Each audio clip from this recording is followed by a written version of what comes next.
35장. 여호와께서 여리고 맞은편 요단 강가 모압 평지에서 모세에게 말씀하여 이르시되 이스라엘 자손에게 명령하여 그들이 받은 기업에서 레위인에게 거주할 성읍들을 주게 하고 너희는 또 그 성읍들을 두르고 있는 초장을 레위인에게 주어서 성읍은 그들의 거처가 되게 하고 초장은 그들의 재산인 가축과 짐승들을 둘 곳이 되게 할 것이라. 너희가 레위인에게 줄 성읍들의 들은 성벽에서부터 밖으로 사방 1000규빗이라. 성을 중앙에 두고 성밖 동쪽으로 2000규빗, 남쪽으로 2000규빗, 서쪽으로 2000규빗, 북쪽으로 2000규빗을 측량할지니 이는 그들의 성읍의 들이며 너희가 레위인에게 줄 성읍은 살인자들이 피하게 할 도피성으로 6성읍이요 그 외에 42성읍이라. 너희가 레위인에게 모두 48성읍을 주고 그 초장도 함께 주되 너희가 이스라엘 자손의 소유에서 레위인에게 너희가 성읍을 줄 때에 많이 받은 자에게서는 많이 떼어서 주고 적게 받은 자에게서는 적게 떼어 줄 것이라. 각기 받은 기업을 따라서 그 성읍들을 레위인에게 줄지니라.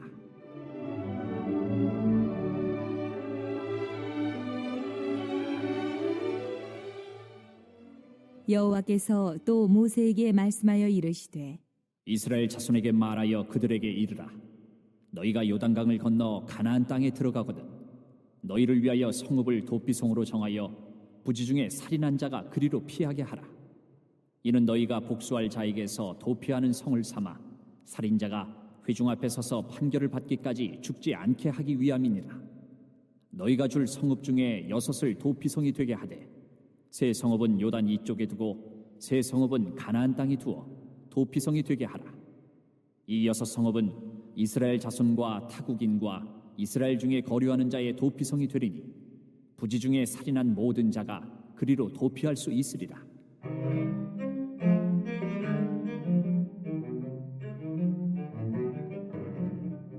만일 철 연장으로 사람을 쳐 죽이면 그는 살인자니 그 살인자를 반드시 죽일 것이요 만일 사람을 죽일 만한 돌을 손에 들고 사람을 쳐 죽이면 이는 살인한 자니 그 살인자는 반드시 죽일 것이요 만일 사람을 죽일 만한 나무 연장을 손에 들고 사람을 쳐 죽이면 그는 살인한 자니 그 살인자는 반드시 죽일 것이니라.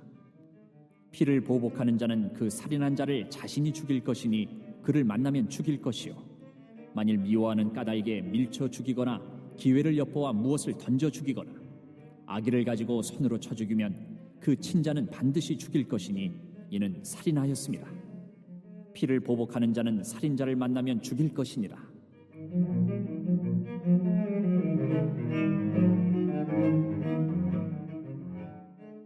아기가 없이 우연히 사람을 밀치거나 기회를 엿봄이 없이 무엇을 던지거나 보지 못하고 사람을 죽일 만한 돌을 던져서 죽였을 때에 이는 아기도 없고 헤아려 한 것도 아닌즉 회중이 친자와 피를 보복하는 자 간에 이 규례대로 판결하여 피를 보복하는 자의 손에서 살인자를 건져내어 그가 피하였던 도피성으로 돌려보낼 것이요 그는 거룩한 기름 부음을 받은 대제사장이 죽기까지 거기 거주할 것이니라.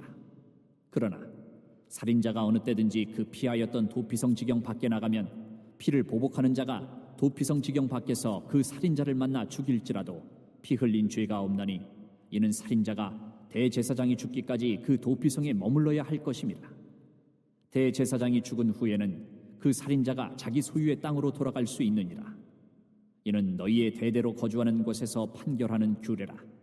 사람을 죽인 모든 자 곧 살인한 자는 증인들의 말을 따라서 죽일 것이나 한 증인의 증거만 따라서 죽이지 말 것이요 고의로 살인죄를 범한 살인자는 생명의 속전을 받지 말고 반드시 죽일 것이며 또 도피성에 피한 자는 대제사장이 죽기 전에는 속전을 받고 그의 땅으로 돌아가 거주하게 하지 말 것이니라. 너희는 너희가 거주하는 땅을 더럽히지 말라. 피는 땅을 더럽히나니 피 흘림을 받은 땅은 그 피를 흘리게 한 자의 피가 아니면 속함을 받을 수 없느니라. 너희는 너희가 거주하는 땅 곧 내가 거주하는 땅을 더럽히지 말라. 나 여호와는 이스라엘 자손 중에 있음이니라. 자, 오늘 읽으신 민수기 35장에 보시면 하나님께서 이 레위 지파 사람들을 위해서 특별하게 마련해 주신 그 성읍들에 대해서 말씀하고 있습니다.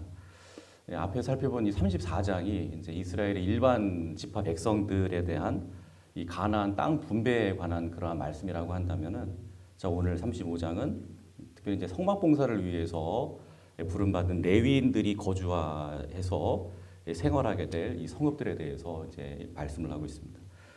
잘 아시는 대로 이 레위인들은 뭐 다른 일반 지파 사람들과는 달리 스스로 생선 활동을 할 수 있는 그런 사람들이 아니죠. 오로지 이 성막 봉사 일을 위해서 하나님께 특별하게 부름받은 그러한 사람들이죠. 그 일만 매진해야 되는 그러한 사람들입니다. 그러니까 이들은 살아가는 데 있어서 하나님께서 전적으로 그들의 모든 생활을 책임져 주셔야만 살아갈 수 있는 그러한 사람들이라는 것이죠. 그래서 이제 하나님은 자, 이 레위인들을 어떻게 책임져 주시느냐 하니까 2절과 3절을 다 같이 봉독합니다.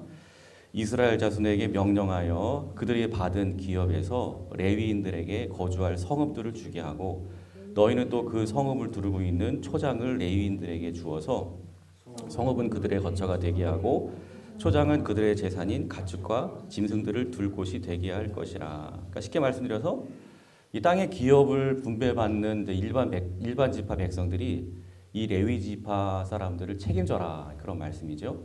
각 지파별로 레위인들이 살 수 있는 그러한 성읍들을 제공을 해서 그들이 살 수 있는 터전이 되게 해주고 그리고 또 그 성읍을 두르고 있는 초장을 또 레위인들에게 주어서 레위인들이 이제 소유하고 있는 뭐 가축이나 짐승들을 기를 수 있도록 그렇게 내어줘라 그런 말씀이죠. 그래서 이제 이때부터 레위인들은 이제 각 지파별로 이제 주는 그 성읍들과 초장들에 들어가서 살게 되는데 그래서 레위인들은 한 곳에 뭐 다 모여서 그렇게 사는 것이 아니라 이스라엘 모든 지파에 그들이 제공해주는 그 성읍에 또 그 초장에 들어가서 골고루 나뉘어져서 이제 이스라엘 전국적으로 그렇게 모든 지파에 걸쳐서 흩어져서 그렇게 살게 됩니다. 흩어져서 살게 되었다라고 하는 것은 특별히 창세기 49장 5절부터 7절에 나오는 이 야곱의 그 예언 기도가 있었죠. 그런데 이 레위를 향해서 야곱이 예언 기도를 할 때 그 기도 내용이 썩 좋지 않았습니다. 저주에 가까운 그러한 내용이었거든요. 내가 그들을 야곱 중에서 나누며 이스라엘 중에서 흩으리로다 이렇게 기도를 했었어요. 근데 이 저주의 예언 기도가 그대로 성취되는 그러한 순간이기도 한 것입니다.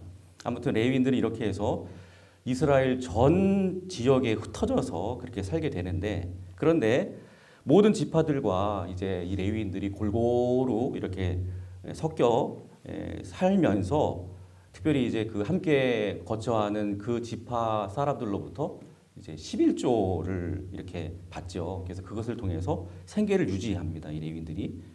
그러면서 동시에 그 함께 살아가는 그 지파 백성들에게 하나님의 율법을 가르쳐 줘요.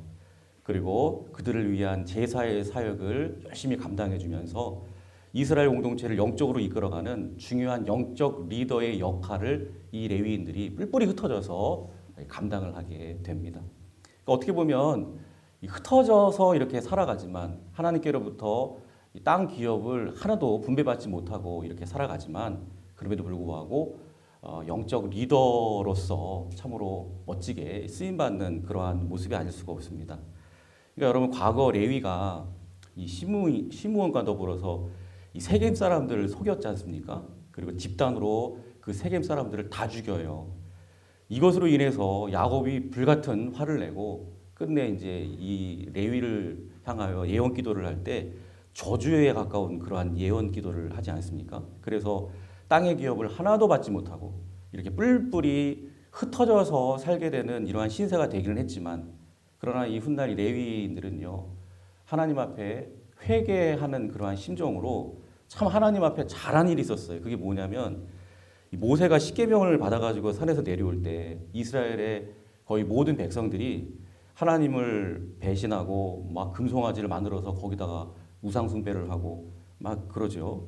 근데 이때 유독 레위 지파 사람들만 어떻게 합니까? 모세 곁으로 다 모여듭니다. 그리고 자신들은 결단코 하나님 배신하지 않을 거다. 하나님 편에 설 것이다 하면서 오로지 하나님 편에 굳게 서 있는 자들임을 천명했던 사람들이 바로 이 레위 사람들이었습니다.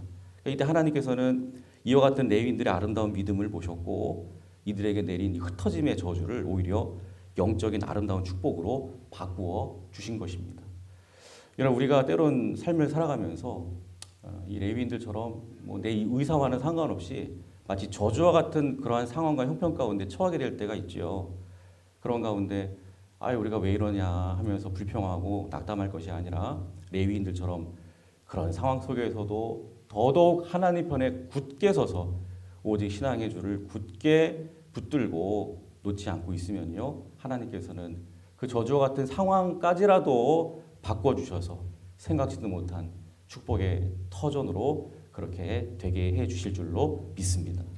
오늘 레위 지파가 비록 야곱의 예언에 의해서 여러 성읍으로 뿔뿔이 흩어져서 기업의 땅 하나도 얻지 못하고 그렇게 살게 되었지만, 그래도 이스라엘 지파별로 곳곳에 이렇게 들어가서 하나님 말씀을 전하고 또 이스라엘 백성들이 영적 생활을 섬기고 지도하는 영적 리더자의 이런 복을 받아 누리게 되었던 것처럼, 우리 저와 여러분들도 그 어떠한 상황 속에서도요, 끝까지 여러분 하나님 편에 서시기를 바랍니다. 신앙의 끈을 끝까지 견고하게 붙드셔서 저주를 축복으로 변화시키는 오늘날의 멋진 레위인들로 귀하게 쓰임받는 은혜가 있기를 주님의 이름으로 축복합니다. 이어지는 9절 말씀부터 계속 보시면 이제 우리가 잘 아는 그 유명한 도피성 규례의 말씀이 나오죠. 자, 먼저 6절을 좀 읽어볼까요? 6절 시작. 너희가 레위인에게 줄 성읍은 살인자들이 피하게 할 도피성으로 6성읍이요 그 외에 42성읍이라. 그러니까 각 지파별로 이제 그 레위인들에게 내어준 성읍은 총 48개였습니다. 그런데 그 48개의 성읍 중에서 특별히 6개 성읍을 도피성으로 두라고 이렇게 말씀하셨죠. 그래서 9절부터 이제 34절까지 말씀을 쭉 보시면 이 도피성 규례에 대한 말씀이 쭉 나옵니다. 그러니까 이 도피성은 죽일 의사가 전혀 없음에도 불구하고 그저 어떤 그 실수로 인해서, 의도치 않은 어떤 실수로 인해서 사람을 죽게 한 경우에 그 사람이 피할 수 있는 그러한 성이라고 할 수 있습니다. 당시에는 눈에는 눈, 뭐 이에는 이, 뭐 이런 보응법에 의해서 누군가가 이렇게 살인을 당하게 되면요, 살인을 당한 그 사람의 가족이나 그 사람의 친족이 고엘이 될 수 있어요. 고엘. 이 고엘이라고 하는 것은 이 살인당한 사람을 대신해서 똑같이 되갚아주는 역할을 하는 그런 거를 우리는 고엘이라 그래요. 그래서 어떤 사람이 살인을 당하면 그 살인당한 사람의 가족이 이 고엘을 할 수가 있어요. 즉, 그 사람을 죽인 그 사람을 찾아가 가지고 여지없이 네가 우리 가족을 죽였으니 너도 죽어라 하면서 그렇게 죽이는 거예요. 그런데 고의적으로 살인한 경우라면 이 고엘 제도가 이게 마땅해 보이죠. 내 사랑하는 가족을 아주 고의적으로 일부러 죽였거든요. 그러면 당연히 복수할 수 있어요. 죽여도 돼요.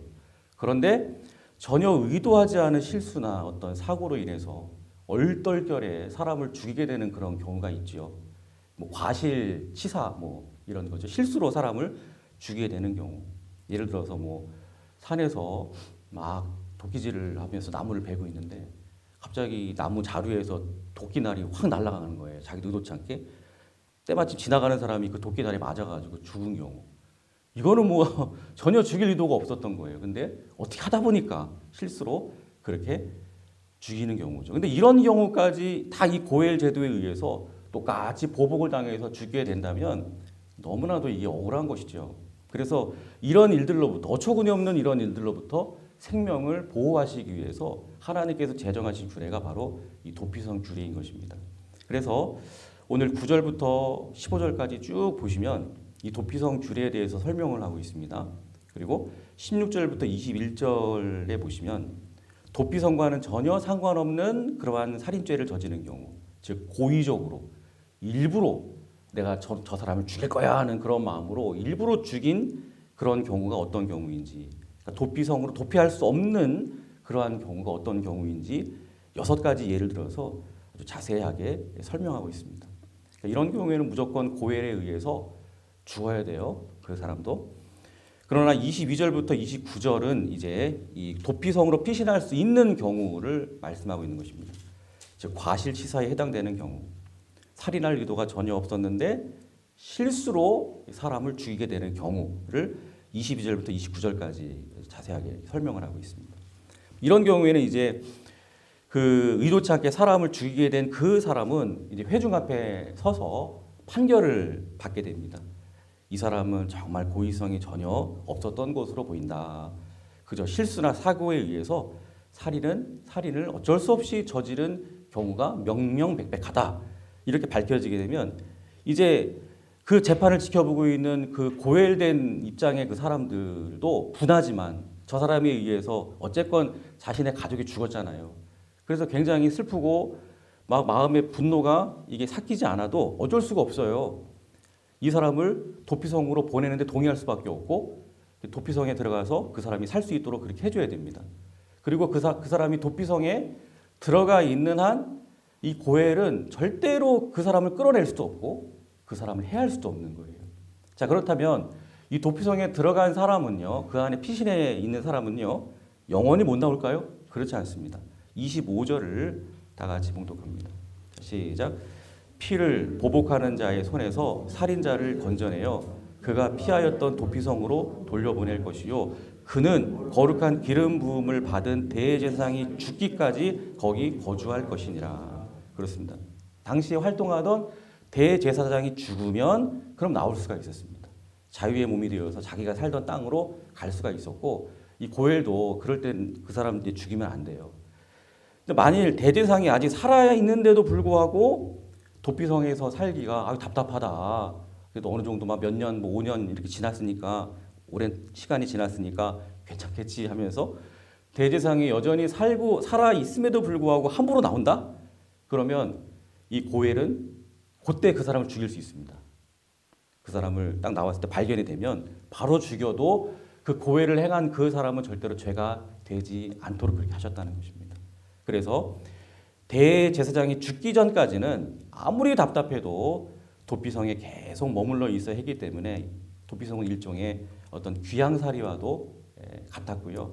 즉 도피성은 이 고엘에 의한 복수에 대해서 안전하게 보호함은 받지만 대신에 이 대제사장이 죽기까지 일정 기간 동안 사회에서 격리된 채 철저한 속죄의 삶을 그 도피성 안에서 살아가야 했다는 거예요. 이게 이제 도피성 제도인데, 근데 여러분 우리는 이 도피성 제도를 통해서 특별히 이 도피성이 예표하는 한 분을 우리가 주목을 할 수가 있습니다. 13절, 14절을 다 같이 봉독해 보겠습니다. 시작. 너희가 줄 성읍 중에 6을 도피성이 되게 하되 세 성읍은 요단 이쪽에 두고 세 성읍은 가나안 땅에 두어 도피성이 되게 하라. 그러니까 이 말씀처럼 레위 지파가 이제 다른 지파들로부터 받은 48개의 성읍 중에서 이제 요단 동편과 서편에 각각 3개씩 모두 6개의 도피성을 이렇게 두고 그것을 도피성으로 지정을 했다는 거예요. 지정. 그러니까 이 도피성의 효력은 하나님께서 딱 정해놓으신 그 6개의 성읍만 도피성에 해당되는 거예요. 그러니까 부지 중에 살인한 사람이 이 고엘로부터 복수를 당하지 아니하고 살 수 있기 위해서는 절대로 레위인들이 살고 있는 그 48개 성읍 중에서 아무데나 가면 되는 게 아니라 그 48개의 성읍 중에서 하나님이 딱 정해놓으신 그 6개의 성읍만 들어가게 될 때 살게 되었다는 것이죠. 마찬가지로 여러분, 우리의 영혼이 구원받기 위해서 피해야 할 영적 도피성도 마찬가지예요. 하나님이 정해 놓으신 그곳으로만 가야 됩니다. 거기 외에는 방법이 없어, 살 길이 없습니다.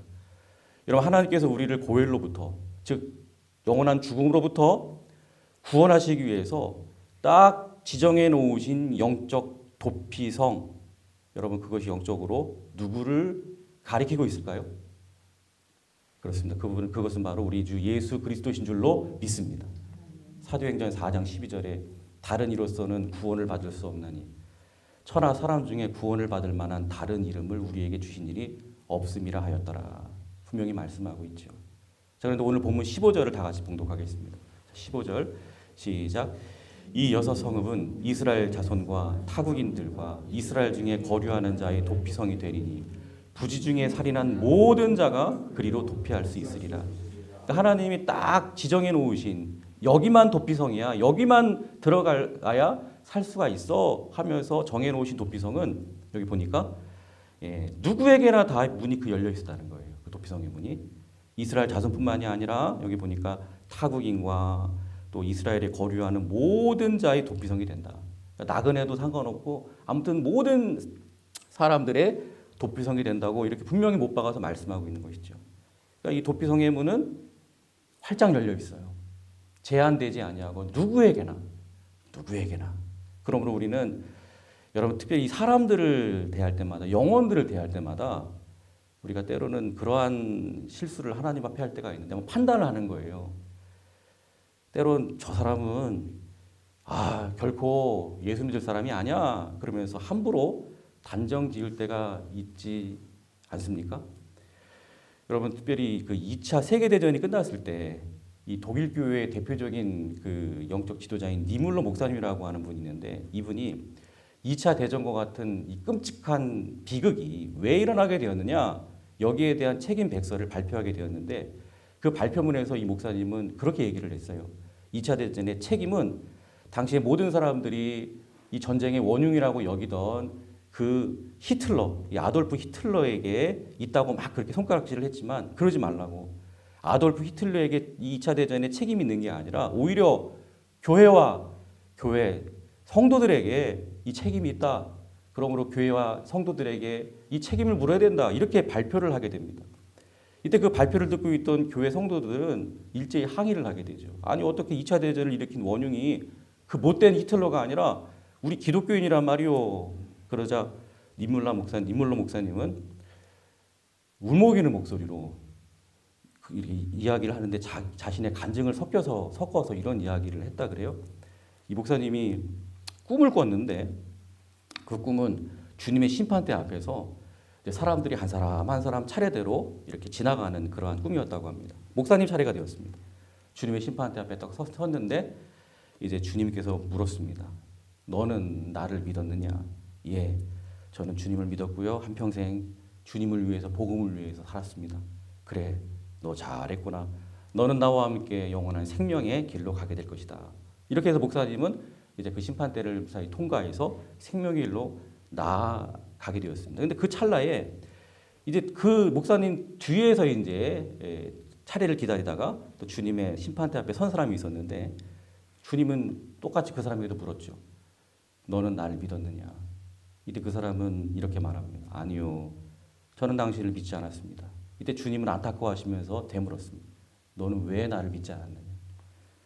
이때 그 사람은 침통한 표정을 지으면서 이렇게 대답을 하더랍니다. 그 누구도 저에게 예수 믿으라고 말하지 않았기 때문입니다. 근데 앞서 가시던 목사님의 귀에 이 사람의 목소리가 굉장히 낯익은 거예요. 많이 들어본 목소리인 거예요. 그래가지고 힐끔 이렇게 쳐다봤거든요. 근데 그 사람이 누군가 하니까 다름 아닌 아돌프 히틀러였다는 것입니다. 그러니까 니물러 목사님은 그 꿈을 꾸고 나서 이제 하나님 앞에 엎드려서 엉엉 울었다 그래요. 그럼 회개했다 그래요. 자신의 솔직히 히틀러가 그냥 늘 저주를 받아가지고 빨리 저 인간 죽었으면 좋겠다. 그런 마음만 있었지 한 번도 그 영혼을 위해서 기도하거나 그에게 전도하려는 복음을 전하려는 생각을 한 번도 해본 적이 없었다는 거예요. 그거를 하나님 앞에 내어놓고 그렇게 막 울면서 회개를 하고 결국은 이러한 책임 백서까지 발표하게 되었다고 그렇게 얘기를 하더라는 것입니다. 여러분 이 새벽에 꼭 기억하시기 바랍니다. 우리 하나님은 아무리 히틀러와 같은 악한 사람이라 할지라도 저 북한의 김정은이 같은 사람이라고 할지라도 아니 그보다 더한 사람이라고 할지라도 그 누구도 구원받아야 할 대상에서 제외되는 것을 절대로 원치 않으십니다. 그래서 모든 자들을 위해서 잊지 마십시오. 모든 자들을 위해서 예수님의 이 도피성의 문을 활짝 열어두셨고 누구든지 회개하고 예수님 믿고 예수님 안으로 그 도피성 안으로 들어와서 그 안에서 이렇게 정말 속지 않은 심정으로 그렇게 살아가는 사람들 반드시 살려주시고 구원해 주시는 줄로 믿습니다. 그럼에도 우리는 마치 요나와 같이 이스라엘의 철천지 원수인 니느웨 사람들에게까지도 회개의 복음을 전하라는 이 하나님 말씀에 순종하지 않고 다른 곳으로 자꾸만 도망가려고 하지는 않았는지 다른 사람에게는 다 전도해도 나를 힘들게 하고 나를 괴롭게 하고 나에게 상처 주는 저 사람만큼은 그냥 방치하고 내버려 두고 있지는 않았는지 돌아봐야 됩니다. 여러분 부디 예수입니다라는 소리를 한 번도 듣지 못해서 영원한 멸망으로 가는 사람이 한 사람도 없었으면 좋겠습니다. 이를 위해서 특별히 나를 핍박하는 사람, 원수 같은 사람, 이런 사람들의 구원을 위해서 우리가 더 부르짖어 기도하고 그런 사람들을 불쌍히 여길 수 있는 이런 성숙한 마음, 우리 주님의 마음 달라고 이 새벽에 주님 앞에 기도한다면 하나님께서 우리의 기도 기뻐해 주실 줄 믿습니다. 기도하겠습니다.